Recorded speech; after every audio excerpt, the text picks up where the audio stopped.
여러분, 요즘 통장에 1억 넣으면 월 70만 원 받는다.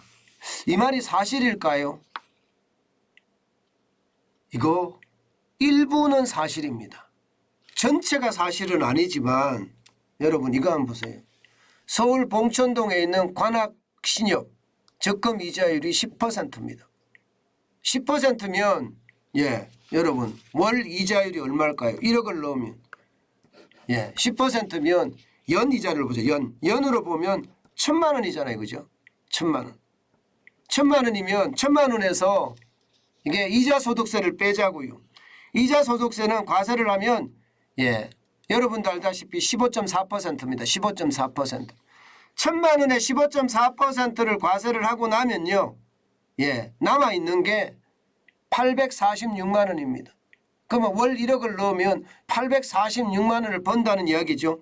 이것을 12개월로 나누면요. 70만 5천 원이 됩니다. 70만 5천 원. 이 말이 틀린 말은 아닙니다. 이 말이.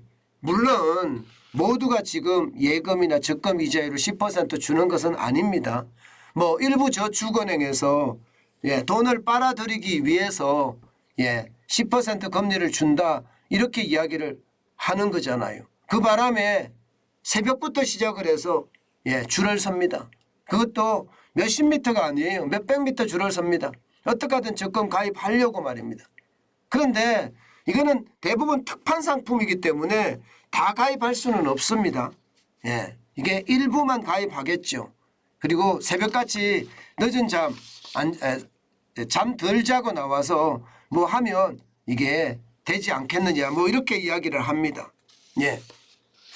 물론 이게 여러분 일반적이지는 않지만 이자율이 이만큼 올라간다는 것 제가 그것을 꼭 말씀드리고 싶은 겁니다. 10%면요 이게 주식 투자 이거 안 하는 게 낫습니다. 연 10%면 1억이 아니라 이게 주식 투자해서 버는 게 평균으로 5%가 안 된다고 이야기하거든요. 그런데 10%면 2배인데 누가 주식 투자하겠습니까? 물론 일반적인 거는 이래요. 일반적인 거는 예금은행입니다. 저축성 수신금리 평균을 보면 9월 달에 3.38%입니다. 3.38% 평균입니다. 평균. 우리가 좀 손품 팔아서 노력한다 그러면 이 평균은 넘어가겠죠. 문제는요. 지난 2020년 12월에 0.90%였던 저축은행 이자가 이제는 3.38까지 올라왔다는 거고요. 이게 가중평균이니까 실질적으로 손품을 팔면 더 많은 곳이 많다는 거예요. 우리은행 같은 경우는 4.71%까지 벌써 주기 시작을 했고요. 하나은행도 마찬가지입니다. 4.70%, 국민은행도 4.69%, 신한은행 4.65%, 전북은행이나 광주은행이나 부산은행은 5% 수준이고요. 대구은행은 4.95% 수준입니다. 그렇지만 예금은행의 저축은행 예금 상품은 점점 올라가고 있는 거 사실이지요. 그죠? 사실입니다.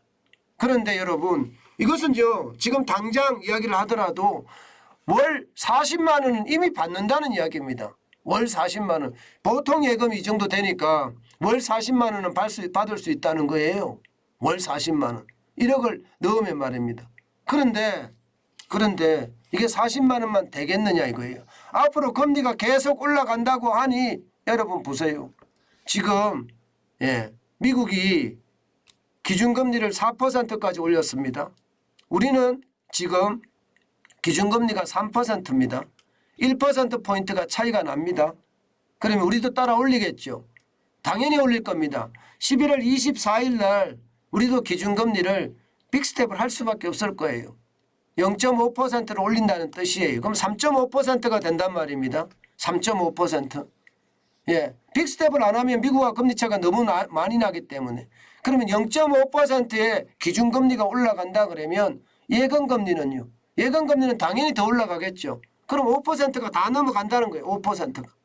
5%가 다 넘어간다는 이야기니까 이게 여러분 결국 말입니다.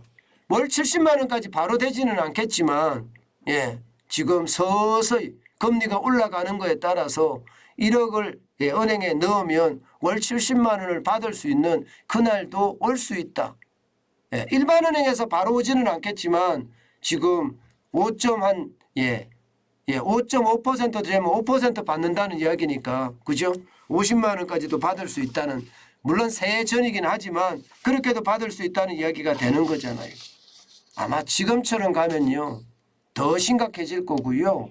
저는요 여러분 물가가 이거 쉽게 못 잡을 거라고 보이거든요. 이게 공급망에 대한 물가예요. 다시 말해서 통제할 수 없는 변수 때문에 소비자 물가가 올라간다는 뜻입니다. 그러면 소비자 물가를 잡으려고 자꾸 금리를 올리는데 통제할 수 없는 변수기 때문에 저는 결국 이자는 더 많이 올릴 거라고 봅니다. 한국은행도 이자를 기준금리를 3.5%가 끝이 아니라고 보는 거고요. 미국의 기준금리도 4%가 끝이 아니다.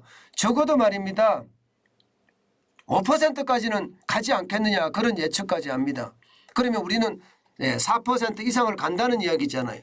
4% 기준금리가 4% 이상 가면 지금보다 1%포인트가 높아진다는 이야기인데 결국 말입니다. 결국 1% 이상이 높아지면 뭐 우리은행이나 하나은행이나 국민은행이나 신한은행 이 큰 은행들의 예금 금리도 적어도 말입니다. 5% 후반 6%까지 간다는 이야기가 되는 거예요. 6%까지. 게다가 더 금리를 올리게 되면 6%도 넘어설 수가 있겠죠. 상황이 이렇다면 여러분, 상황이 이렇다면 저는 여러분에게 이렇게 말씀드리고 싶어요. 지금은요 예금을 하더라도 방망이를 짧게 뭐 6개월 예금, 금리를 계속 올릴 거니까 6개월 예금, 6개월 적금 이렇게 가져가는 게 좋고요. 길어도 1년까지 가져가는 게 참 좋겠다 이런 생각이 저는 들고요. 저축은행은 앞서 제가 말씀드렸던 관악신협처럼 10% 주는 데가 있습니다. 9% 주는 데도 있고요. 여기는요 예금자 보호 한도인 5천만 원까지 할 수 있는, 저는 그렇게 발품을 팔면 이자만 뭐 한 2, 3억 넘게 아니면 3억까지만 한다고 하더라도 한 달에 말입니다. 200만 원이 넘는 이자를 받을 수 있는 그런 상황이 될 거다.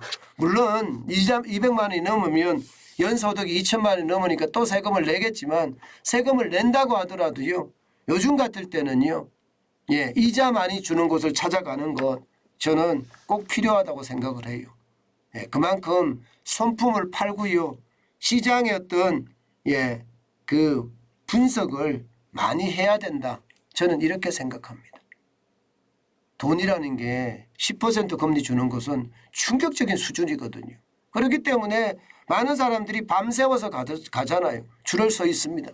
저는 그것이 결국 내가 노력한 만큼 부자가 될 수 있다는 것 보여주는 것 아닌가 싶어요. 이자도요. 이게 크기 때문에 투자보다는 효과적이기 때문에 이제 물론 저축은행에 이자를 할 때는요. 그 저축은행의 어떤 신용도 뭐 이런 거 봐야 되겠죠. 그런 것들 보고 가야지 무조건 그냥 마구 달려가는 것은 저는 좋지 않다고 생각해요. 이게 신협이나 이런 데가 상호금융인데 이게 지급 준비율이 좀 떨어질 수도 있고요. 그렇기 때문에 아주 신중에 신중을 기해서 가는 게 저는 좋다. 그렇게 말씀드리고 싶고요. 기왕이면 저는 그냥 적게 이자를 벌더라도요.